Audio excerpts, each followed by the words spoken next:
Nuestra primera panelista es Kat Melheim, The Roaster Cat y Coffee People Scene.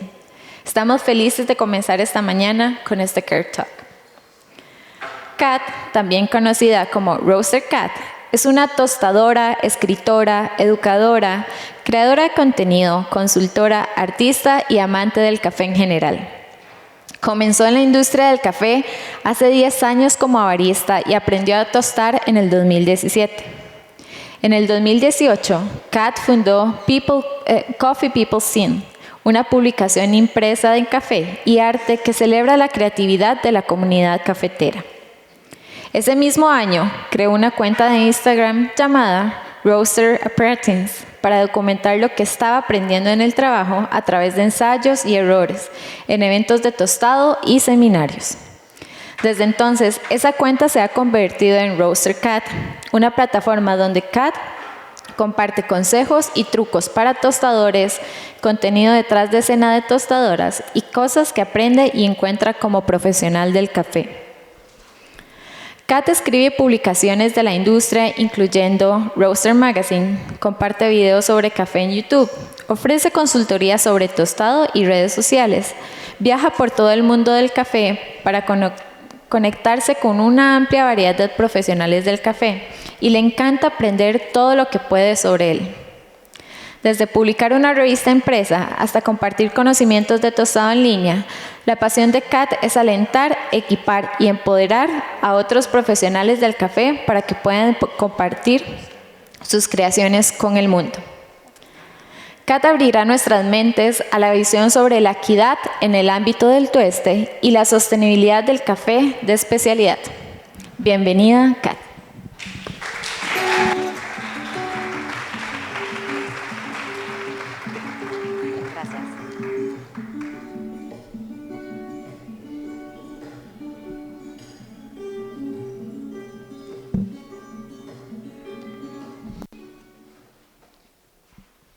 Hola, bienvenidos al segundo día de la Cumbre de Mujeres en Café.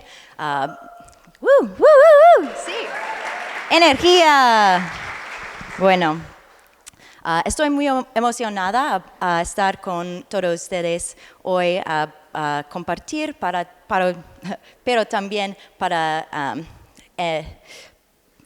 aprender de todos ustedes.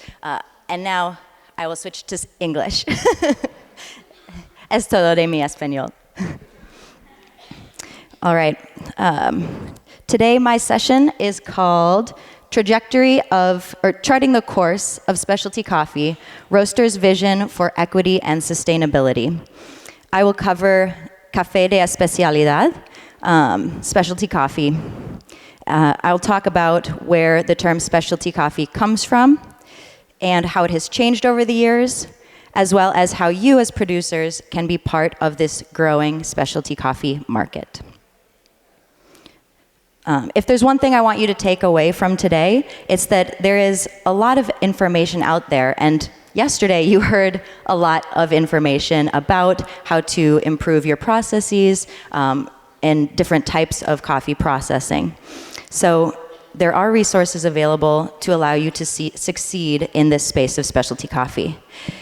And coffee and specialty coffee is a very big topic, and there are many people, many producers, many roasters in this space. So what one roaster wants will not be the same as what another roaster wants. What one producer is interested in will not be the same as another. So if there's something that I'm saying that doesn't resonate with you, that's totally fine. Keep listening and maybe something else will sound good to you. And it's all about what is applicable to you and your farm and your business. So first, who am I? My name is Kat Melheim, and I also go by Roaster Kat. I started as a barista 10 years ago, as they said in my introduction, and became a roaster 5 years ago. And I founded a magazine called Coffee People Zine that publishes art, poetry, photography, and other artistic creations by people in the coffee industry. Great. And I also wanted to share this photo with you. This is 10 years ago, my first visit to Costa Rica. And I had just started in coffee. I was a barista for maybe 2 months at this point. My best friend was teaching English near Turrialba, and I came to visit her. She had to work when I was visiting, so she pushed me onto the farm, the neighbor's farm, and said, go work on the farm for a day. And I'm sure the farmer was like, who is this person? Why is she here? But I had no idea what I was doing. I was very slow, I'm sure. But it was a great first experience on a coffee farm, a great first experience here in Costa Rica, and it kind of hooked me to stay in the coffee industry. So here I am 10 years later, back in Costa Rica. So let's talk about specialty coffee. Did you know that the term specialty coffee was created by a woman? This is Erna Knutsen, and she is the woman who coined the term specialty coffee. 50 years ago in Norway, she was working for a coffee trading company. At the time, all the coffee was sold in large volumes and commoditized, as much coffee is still today. But she wasn't even allowed into the cupping rooms. The men said, no women allowed. But she would sneak into the cupping rooms after the men had left to taste the coffee because she was so passionate about it. And she saw an opportunity. She tasted differences in the coffee and noticed that there were roasters, smaller roasters, who were willing to pay more money for coffee that tasted really good. So she had the idea that better tasting coffee should receive a better price and sold with a focus on the flavor. So she started calling these coffees specialty coffees, and the name stuck. Since then, Erna's insight 50 years ago, specialty coffee has come a very long way. The first organization dedicated to specialty coffee was the Specialty Coffee Association of America in 1982, and then the Specialty Coffee Association of Europe in 1998. And then in 2017, just recently, both of those organizations merged to create the Specialty Coffee Association that we have today. These organizations promote specialty coffee, and it has grown immensely in popularity worldwide. And by the way, since the men wouldn't let Erna into the cupping lab, 10 years after she used the term specialty coffee, she purchased the green coffee company and fired all the men. All right? Yeah. She's a hero. So there are a few definitions of specialty coffee that have developed over the years. Most people say that it's a higher quality and a higher price, and many will cite the Coffee Qualities Institute's definition of specialty grade coffee. So it requires a coffee to score 80 points or higher on the Specialty Coffee Association's 100-point scale by cuppers who are certified in quality grading, with some additional criteria that's listed here. If a coffee doesn't meet this criteria, it can't be called specialty and is by default a commodity coffee, as much coffee is. But the problem with this definition is, does it work for everyone? And who gets to decide who it works for? For instance, what is a fault or a taint to one roaster, they might, if there's a coffee that's very, very fermented, like very, maybe extra fermenty, somebody might think that that is a taint or a defect, and another roaster might really like that kind of coffee and want to purchase that. So if this is the only way that coffee is considered specialty, there are differing opinions on what that might mean. So in recent years, the Specialty Coffee Association decided to put out a white paper called Toward a Definition of Specialty Coffee. Previous to that, the Specialty Coffee Association had never defined what specialty meant, even though it was in their name. So this one, they decided on this definition. Specialty coffee is a coffee or coffee experience recognized for its distinctive attributes, and because of these attributes, has significant extra value in the marketplace. And by the way, this whole white paper is available online. If you just look up Hacia una definición de café de especialidad, construyendo una comprehensión basada en atributos. If you Google that, you'll be able to read this entire white paper. But the question is now, what does this mean? So we have distinctive attributes, adding significant extra value in the marketplace, but how can you as producers create coffees that fit this new definition? So we're going to break this down and talk about how we can work towards equity and sustainability through this new definition of specialty coffee. So first, let's talk about distinctive attributes. What does this mean? Distinctive means different or something unique. Attributes means a recognizable element or characteristic of a product, in this case, coffee. Another way to say this is differentiation, and some of the presenters yesterday touched on this topic a little bit. So, to make your coffee different, unique, recognizable, and some things that can set your coffee apart are your farm, the elevation and growing conditions of your farm, the farmer or producer, that's you, because there's only one of you. The decisions you make on your farm can change the flavor and differentiation of your coffee. Certifications, whether that's Rainforest Alliance, Cup of Excellence winners, organic certifications, or other. Quality or Q score can set coffees apart, and that's basically how good your coffee tastes according to the rules of specialty and the cupping of a Q grader. The flavor profile of a coffee, which is dependent on many factors, but two major factors being the variety and post-harvest processing. And again, we talked about post-harvest processing yesterday. And the question then is, as a producer, do you need to stand out in all of these categories? No, absolutely not. You can kind of choose what you're passionate about, choose what works for your farm and your business and your buyers, and really focus on that. So we're going to talk about how some coffees can be set apart by flavor profile, specifically, in relation to varieties and post-harvest processing. I'm going to skip over post-harvest processing a little bit because we covered that yesterday.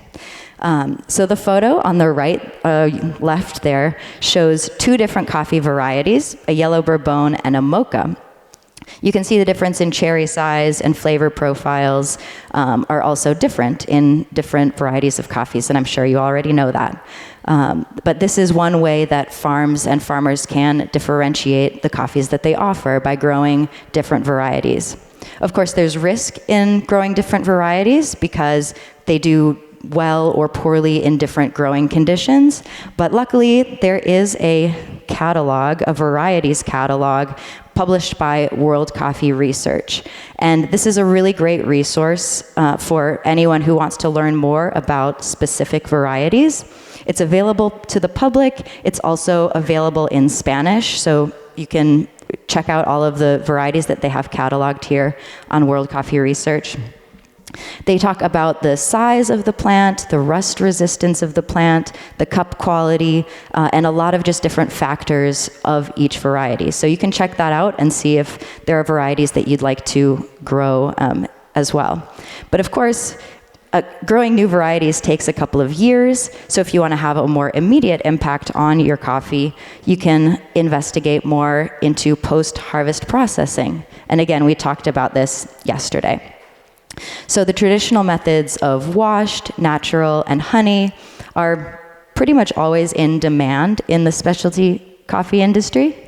But what roasters want from these methods is pretty stable. It's pretty standard. It's controlled fermentation, replicable results, and consistent flavor profiles year to year. That's what I hear from roasters what they want, so that they can continue to provide their customers with the same coffees year after year. So the best way to achieve results with this, and again, this was touched on yesterday, is to track everything you do.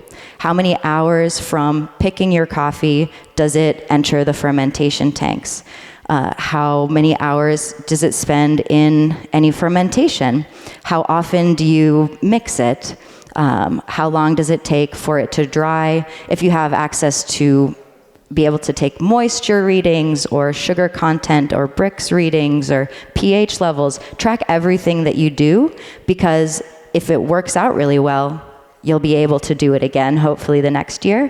And if it doesn't work out well, you can hopefully trace back and find where your coffee, the fermentation might have gone a little wrong. So write everything down and you can track your results. Oh.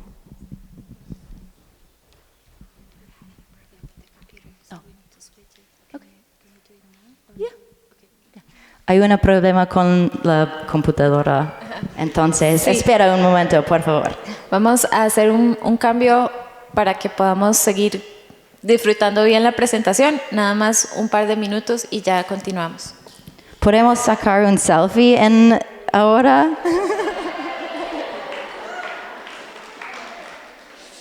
Ok. Uno, pues... Vamos a ver. 1, 2, 3. ¡Woo! Vamos a ver si funciona. Una vez más. 1, 2, 3. Creo que todos están. Sí, todos están. Voy a ponerlo en Instagram y message, I'm going to go English. Message me your tag and I'll tag you in the Instagram, okay? Gracias. De hecho, pueden aprovechar este momento para buscar las redes sociales de Kat. En Instagram como Roaster Kat, como R, ¿verdad? Tal vez podemos hacer eso. Ah, ok, perfecto. Voy a postarlo ahora. Ok, dale. Gracias.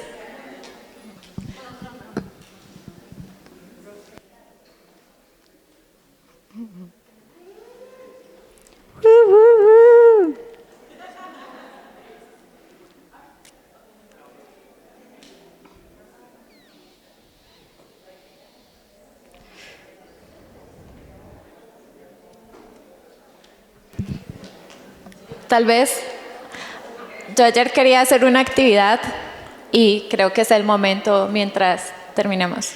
En una palabra, ¿cómo se sintieron ayer? ¿Cómo se sienten hoy? Así, random. ¿Cómo? Motivadas, vivas, inspiradas, felices, empoderadas, agradecidas, orgullosas, confiadas, cafeteras. ¿Cómo estuvo el cafecito de ayer? Muy rico. Todos. Sí. Bueno, hoy también tenemos mucho café. Ya casi vamos a... ¿Y pudieron descansar? Sí. Ok. Han sido días muy intensos, pero creo que han sido muy provechosos y también felicitarlas a ustedes por darse este espacio.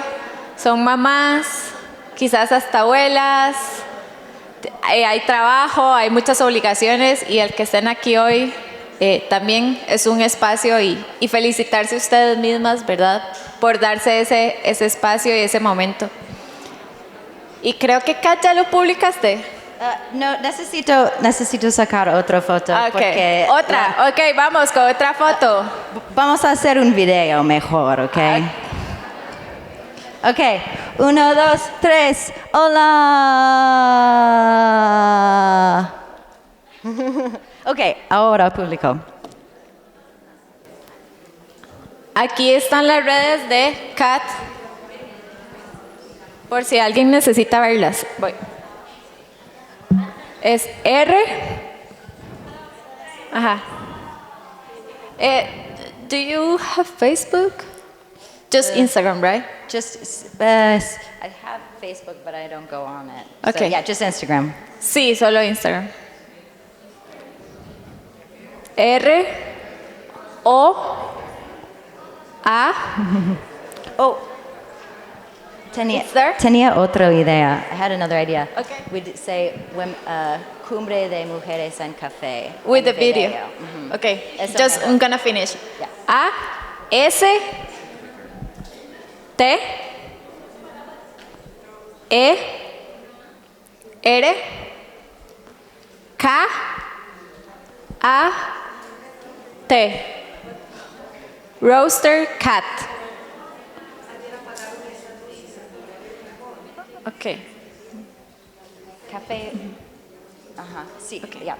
¿Sí? Paula Salas. Ok, Kat quiere hacer otro video, pero ustedes diciendo cumbre de mujeres en café. Sí. Entonces vamos con otro video. Se van a hacer famosas todas. Ok. Cumbre de Mujeres en Café. ¿Sí? Sí. Voy a decir 1, 2, 3. 1, 2, 3.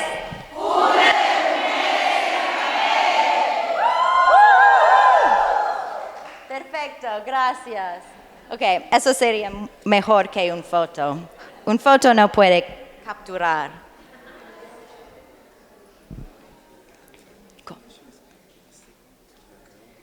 Uh-huh. Cool, great. Can do. Okay. Have to post.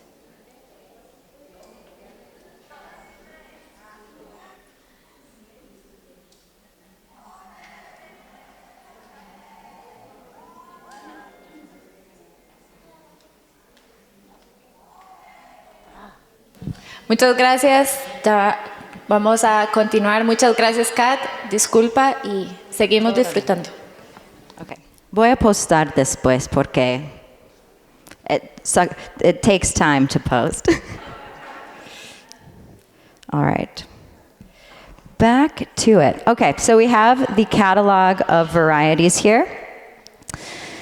And yeah, next slide.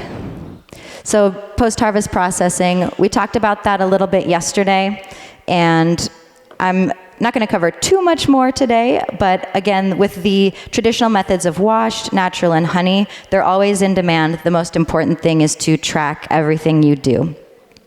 And post-harvest processing obviously is an entirely different talk. We covered it yesterday. There's also a woman, Lucia Solis, who is a fermentation expert. And if you don't follow her on Instagram yet, you should follow her. And also check out her website. She has many resources available about controlling fermentations and how to make your coffee cleaner and more replicable year after year. I was able to take her talk last year, or actually earlier this year. She gives her sessions in Spanish and English, so it's bilingual. She's in Antigua, Guatemala right now. And actually, she's having another session coming up very soon, February 25th to March 1st in Antigua, Guatemala. So if controlling fermentations is something that you're interested in, definitely check out this workshop. She sent out an email on Monday and said she has 5 spaces left for this workshop, and she's specifically looking for women producers to take this course. So if that's something you're interested in, yeah. I also have a little video on YouTube if you want to watch that. However, it's in English, but maybe I should make a Spanish language version too. Yeah. And in addition to the natural, washed, and honey processes, we are at a paradigm shift right now in specialty coffee with post-harvest processing. Producers are doing wild things, and some, not all roasters, but some roasters are really interested in these strange processing methods. So there are cinnamon co-fermented coffees from right here in Costa Rica. There are fruit co-fermented coffees with strawberries, mangoes, grape, lemon, passion fruit, and other fruits. Yeast inoculated coffees, which can both help in replicating processing methods and also impacting the flavor of your process. Mosto is a method where farmers take the liquid from one fermentation and put it into the next fermentation to speed it up. And then some producers are adding anaerobic steps, which means removing oxygen from fermentations. So there is room for experimentation. There's room for trying wild things in the specialty coffee industry right now. And of course, as we mentioned yesterday, there are risks. So make sure that you have the information that you need to do these things successfully. But this is just to say there is opportunity to do some weird and wild things in processing. So those are different ways to give your coffee distinctive attributes, but that's only so good as the market will accept. So it only matters if you have buyers who will pay a premium for your coffees, for the name of your farm, or to work with you as a producer specifically. So how do you know what that market wants? I did a little bit of an informal survey of my followers on Instagram, and I asked them, what do you look for from coffee producers? And when they had many responses. These were some of their responses. And when I read this, I thought, that is like a lot to ask from any one producer. Quality, transparency, consistency, taste, relationships, communication, price, equity and trust, a story, and ecological practices. That's a lot to ask from any one producer. So the thing to remember is that you don't have to do everything, and not every roaster wants the same thing. They don't all have the same priorities, as I'm sure on your farm you have to prioritize different things. So some roasters prioritize quality, others might want to hear your story to be able to share your coffee, and others might want to build a long-lasting relationship with you. And others might just want the cheapest price. The point is, you don't have to do all of these things. You can find what you want to do, decide what you're good at, and be the best you can at that thing. And then find the buyers who want that. And I recognize, obviously, that's much easier said than done, but it's a place you can start focusing if you want to enter specialty. So that's my informal survey, but other organizations have done other studies. Another one, I think. Oh yeah, I broke these things down kind of into two different lanes of two different categories of what roasters said that they want. And some breaks down into coffee, some breaks down into producer and producer relationship. So yeah, you can figure out what you want and focus on it. So yeah, that was my informal survey, but there are other organizations that have done more comprehensive studies, and this is Algrano's Market Trend Review from 2022. It's also available online for you to read if you'd like to check that out. So they interviewed roasters in Europe, specialty roasters in Europe, and producers in Central and South America, Africa, and Asia.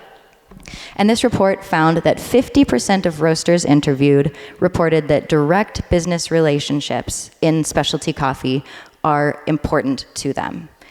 It also found that 2/3 of both roasters and producers mentioned that they want to invest more time, more energy into building these types of relationships into the future. So this is really where the specialty coffee industry is headed, towards more direct relationships and more like longer-term relationships. So it's clear that roasters want good coffee and they want equity and sustainability. But we haven't defined these two words yet, so let's do that now. Equity means having a level of fairness, sharing in the value of creation and profit and the money, while sustainability means being able to continue these efforts long term into the future. So this could be financial. It could be if you run out of money, you can't produce more coffee. It could be ecological. If your soil runs out of nutrients, it won't grow more coffee. And it could be emotional. If growing becomes super difficult, you may decide to stop growing coffee, to switch to other products, or to stop farming altogether. So roasters and producers want equity and sustainability to continue into the future. In the specialty industry, especially I'm speaking for roasters, we're realizing more and more that these two concepts go together, and we won't have a fair system between producers and roasters. We won't have a sustainable industry, and we won't, as roasters, have coffee to roast. So how do we build equity within the specialty industry? And it works in a few ways. First of all, roasters have to be willing to work with producers to give you what you need to continue and to grow your businesses. For many years, basically as long as the coffee industry has been around, the consuming end of the supply chain has held all the power. But as roasters realize that they can't do it themselves, because without you, we don't have coffee to roast, this power dynamic in the specialty industry is shifting. Producers now more than ever have the ability to take care and control of your businesses. And here are some things you can do to take the power. Develop relationships with roasters. As we've covered, roasters want to facilitate and to continue relationships with you. Whether you can meet in person or more digitally in this online world, you can get connected to roasters through green buyers, importers, and there are many ways to connect with roasters these days. Of course, not all the roasters you meet will be able to work with you, but remember what we said about distinctive attributes. Find the buyers who want what you are offering. And then also, a big one, calculate your cost of production. This also goes back to keeping track of everything you do. Roasters say they want equity, but they can't pay you a fair price unless they know how much it costs you to produce your coffee and then pay a premium on top of it. It can also be kind of a way to be like, okay, roasters, you say you want equity, here's how much it costs. So like, how can we work together? Keep track of your costs from fertilizers, labor hours, bags and baskets, everything it takes to grow your coffee. And then ask for feedback. This was also mentioned in sessions yesterday. Ask for feedback from your green buyers on how your coffees are tasting, any defects that might be present, and then look at your notes to see how you can improve your processes.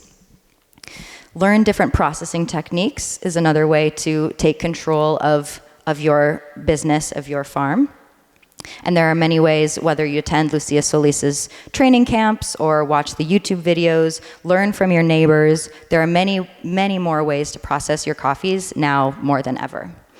And this all comes down to finding the market for your coffee. Again, every roaster, every green buyer might want something a little bit different. But the specialty segment is growing, and I truly believe that there's a place for every specialty coffee out there. You just have to find the roasters and the customers who want that coffee.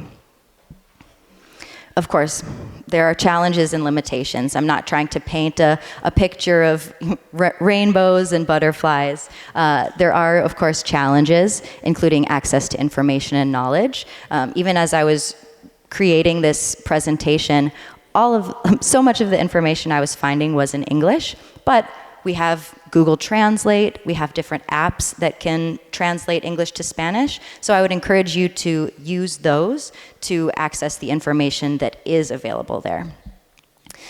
And price of volatility of coffee, these are things you already know about. I don't need to tell you about the challenges of growing coffee. All right. And there are also a growing number of resources in Spanish. And here are a list of some of the things that I found. So Bean Voyage has videos on YouTube. You can watch those and learn a lot of things. And they have a lot of videos in Spanish. This is There's also La Guía de Café, which is a huge 332-page resource about a guide to coffee. It has so much information in there, you can find anything that you want to learn, basically. There's also Daily Coffee News is an English publication, but they also have a Spanish section. So if you go to dailycoffeenews.com, and then at the top there's a little tab that says Spanish, Espanol, and you can read articles about the specialty coffee industry there. And then more? Does anybody know more resources in Spanish? Café? E-Café? E-Café? If you have other ones, you can share them with your neighbors as well. I think right now with the internet, there are more and more and more resources available all the time that you can check out. So, yeah. So, in closing, the trajectory, the course of specialty coffee is still being written. Some will focus on quality, others will focus on price, others will focus on relationships and long-term business with roasters and producers. And it's up to you to decide where you want to take it. With your business, with your farm, with your coffee, we all want equity, fairness, and a sustainable industry. And roasters are excited, now more than ever, to hear what you have to say, to understand your processes, your costs, and to be partners with you as we move specialty coffee forward. Thank you.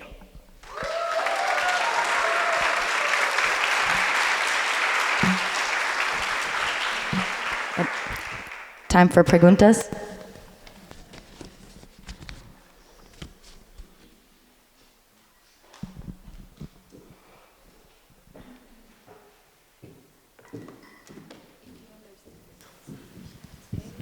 Buenos días para todas. Kat, pues muchas gracias por compartirnos lo que es para ustedes la importancia de que nosotros seamos sostenibles en nuestro cultivo de café. Me causó mucha curiosidad pues lo que nos contaba de que vivió un día, supo lo que es ser caficultora por un día. ¿Cómo fue esta experiencia para usted y en qué le sumó a su trabajo? Gracias.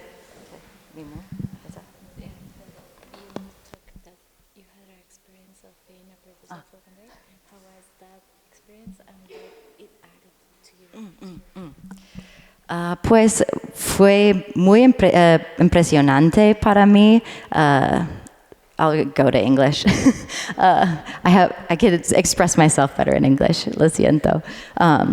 It was, I think, two things. When I was doing it, I didn't realize how impactful it would be on me later in my coffee career, because I had only been a barista for maybe 2 months, and I didn't realize that traveling to a coffee farm was, in the United States, at least for baristas, it's a huge honor to be able to go to a coffee farm. So for me, I didn't realize how amazing it was while I was there. I just realized that I was very slow at picking, and but I had a very fun time. I really enjoyed it. I mean, it's beautiful to be out in the middle of a bunch of coffee trees and to just hear the birds chirping in the wind through the trees. So then later in my coffee career, when I could look back, even today, when I can look back and think about how intimate of a relationship, how intimate of an experience I was able to have so early on in my coffee career, it really led me through to where I am today, I think, because it was such an emotional and clearly intimate experience that, yeah, it hooked me. I love to travel, so it was my first experience where I can travel for coffee. So, great question. Yeah, I'll do that. Hey, Kat, how are you? Thank you so much for this great presentation. I have two questions.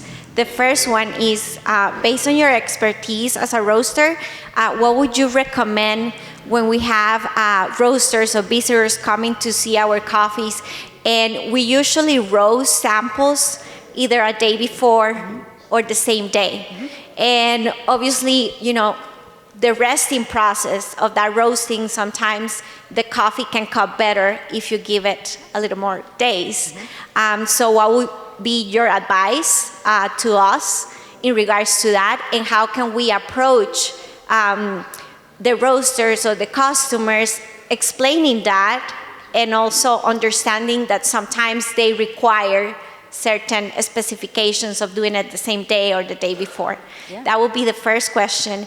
And then the second one is, like, in regard of these new coffees, you know, the fermentations and the anaerobics and all this experimentation that I think is very valuable in the innovation process.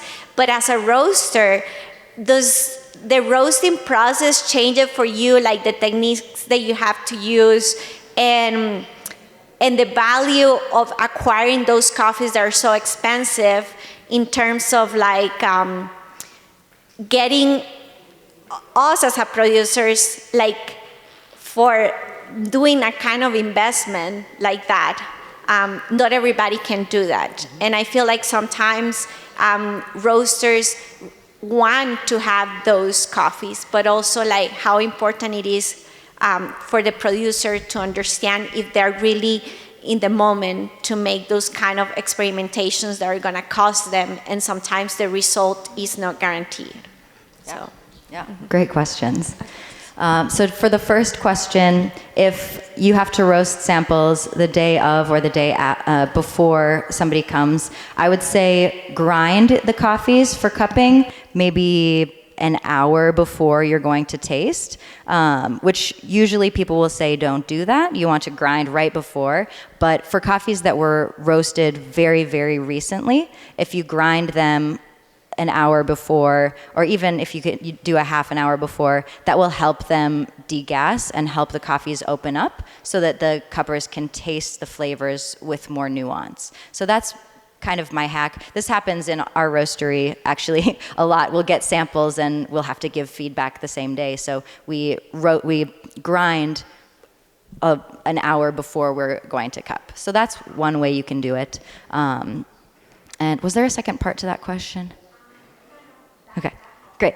And also I want to say that I don't want to create a hard line between producer and roasters. Also, if you want to start roasting, start roasting. That would be, I think, that is another way to differentiate your coffee, is if you roast your own product. You don't have to sell it all.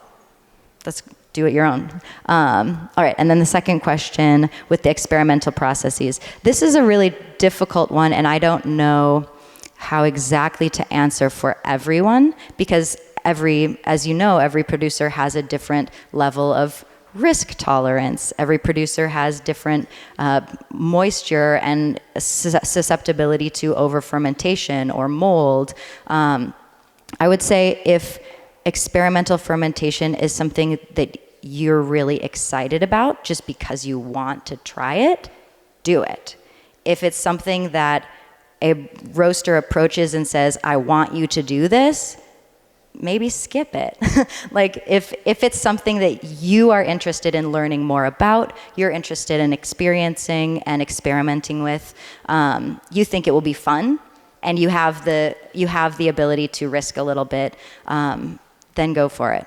But yeah, if somebody else is coming in and saying you must do these things, but you don't have any assurance that you're going to be able to sell that coffee, if it scares you more than it excites you, don't do it.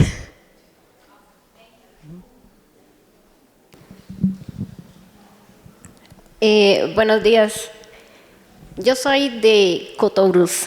Soy zona Pitier. Muy cerca de las montañas de la Amistad. Soy pequeña y mediana agricultora. Tenemos una parcelita de café. Le damos proceso. Antes tu pregunta era muy buena cuando usted dijo el fermento del café, el proceso. Yo hice un experimento dejando un café botado 2 días en sacos. Saqué excelencia taza ahí. Tenemos un premio ganado en la zona de Pitier, una excelente taza de café en alta, y me siento muy orgullosa porque somos muy olvidados. Yo seco mi café y lo vendo y me da muy buenos resultados. Siempre me han dicho que hay una variedad que se llama San Isidro 48, es muy buena, la taza muy buena. Tengo una prueba ahí, por si alguien quiere hacerse una tacita de café, alguien que sepa de café, porque yo no sé los sabores, pero sí sé lo que me tomo. Sí sé cuando un café es malo y cuando un café es bueno. Entonces me siento muy orgullosa de mi zona, a pesar de que es Pitier, que a veces dicen, ¿dónde quedará eso? Pero somos muy orgullosos, tenemos una tierra bendita. Me identifico mucho con Dalila de México, cuando dijo que las tierras las olvidábamos y es bueno sacarles provecho. Y yo le saco provecho a mi tierra, no solo con el café, con todo lo que me identifiqué con la compañera de México, cuando decía que la tierra da de todo, y es verdad, mi tierra da de todo. Yo troqueo plátanos, troqueo naranjas. Les voy a dar un tip cuando vayan a medir un café, que a veces llueve mucho y se mojan las hojas cuando estás apuntando el café. ¿Sabe qué hago? Corto una hoja de plátano, una espina de limón, y con eso escribo en la hoja, y ese es mi apunte para llegar a la casa a apuntar a un cuaderno. O sea, porque no tengo tanta memoria como para decir, fulano cosechó tanto, el otro es tanto. Entonces, vea cómo va la tierra. Cualquiera dice, ¿en qué apunto? O sea, se me mojó la hoja. Ah, no, yo, una hoja de plátano, una espina de limón, y va el apunte. Y ese apunte lo ando para allá y para acá, y se mojó y anduvo en el canasto, pero llegó a la casa. Entonces sí se le saca provecho a la tierra. Y las que empezamos con el café, es una bendición tomarse lo que usted produce. Y a usted la felicito porque es un ejemplo, porque muchas veces no sabemos que más allá de nuestro país hay personas que le interesa el café. Entonces, para mí es un orgullo. Muchas gracias. Gracias a ti.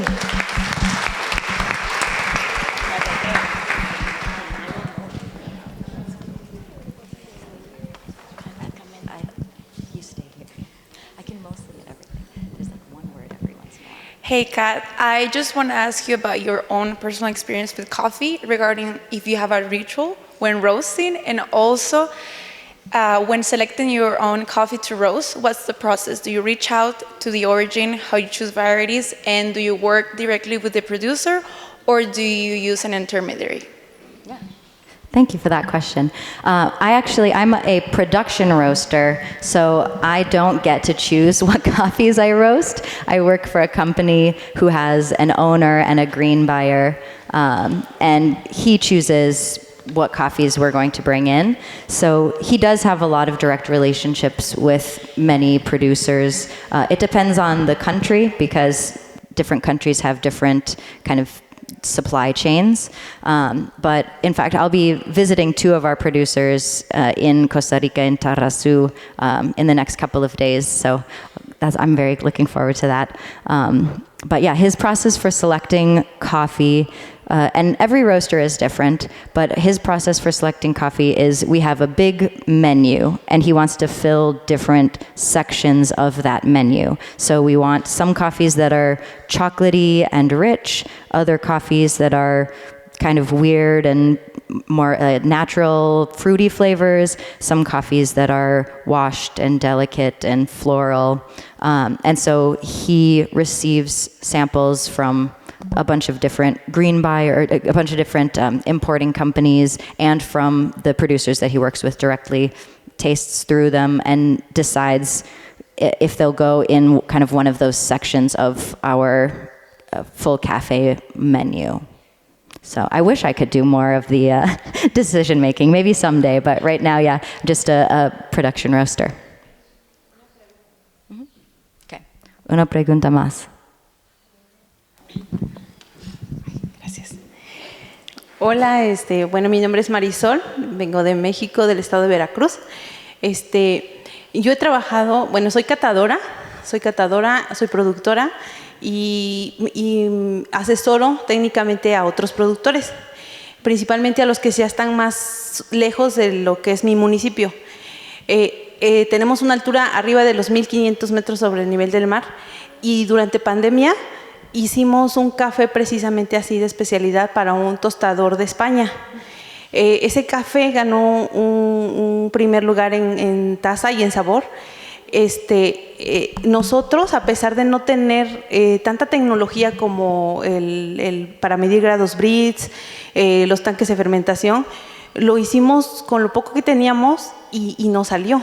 Ahora el tostador o el barista quiere como que ver esa tecnología dentro de, pues, de esas comunidades que apuradamente pues llegan ese tipo de tecnologías, ¿no?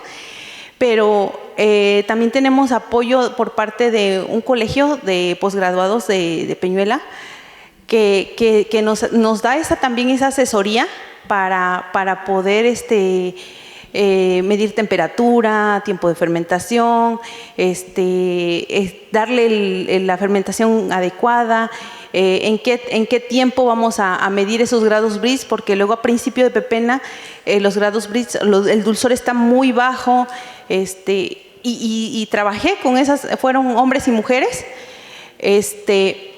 pero funcionó 4 años, o sea, ese proyecto funcionó 4 años.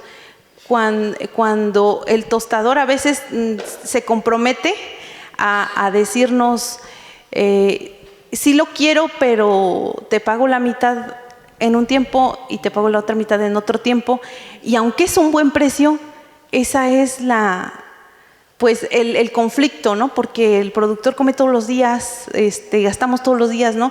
Y sin embargo, pues la emoción que nosotros sentimos en ese momento de que pues nuestro café ya se va a ir a España, ya se va a ir a Francia, y con un tostador directo, pues es emocionante, sí, pero también esa parte que tú tocabas ahorita de que a veces no todos los tostadores son iguales. Yo mi pregunta es, ¿habría la posibilidad de que hubiera otro tostador que no tuviera como que tantas exigencias, pero que sí la calidad fuera de especialidad? Porque ya el hecho de que tengamos una altura, una variedad buena, un proceso bueno, yo siento que ya ahí va de especialidad sin necesidad a lo mejor de hacer un anaeróbico, sino un buen lavado. Entonces, esa es mi inquietud, ¿no? Para poder seguir yo ayudando a esa gente, trabajando juntos. De hecho, el propio barista me pidió personalmente que hiciéramos un video. Ayer hablaba la última ponente que dijo sobre que a veces hay que invertirle, y aunque nosotros invertimos en ese video, dándole a conocer y dándole las gracias porque había comprado nuestro café, le digo, fueron solo 4 años, pero nosotros queríamos seguir vendiendo porque sí, realmente es un precio bueno, pero todavía aún existen ese tipo de problemas, ¿no? El de te pago una parte y te pago la otra parte, y es como cuando te deben un dinero y dicen te doy 20, te doy 30, te doy 40, ¿no? Entonces es triste y nos sentimos como impotentes, ¿no? El productor, o sea, es algo como que sufrimos de que pues ay, no me han pagado mi café, ¿no? Y yo me esmeré en eso. Entonces quisiera yo. I'm sorry for that experience. A roaster shouldn't do that. They should come through with their promises and continue to build that relationship with you. I'm sorry that you had that experience. And as you said, different roasters have different levels of integrity, and if you can find the roasters who will continue to work with you and will pay you the correct terms on time, that's the relationship to hold on to. Yeah. Sorry that you had that experience. That sucks. All right. Great. Gracias. Bueno, pues muchas gracias para escuchar a mi presentación y para tus preguntas, para tu comentario. Y después de esa, dime hola y pregúntame si tienes otras preguntas. Voy a intentar en español. Entonces, gracias, muchas gracias.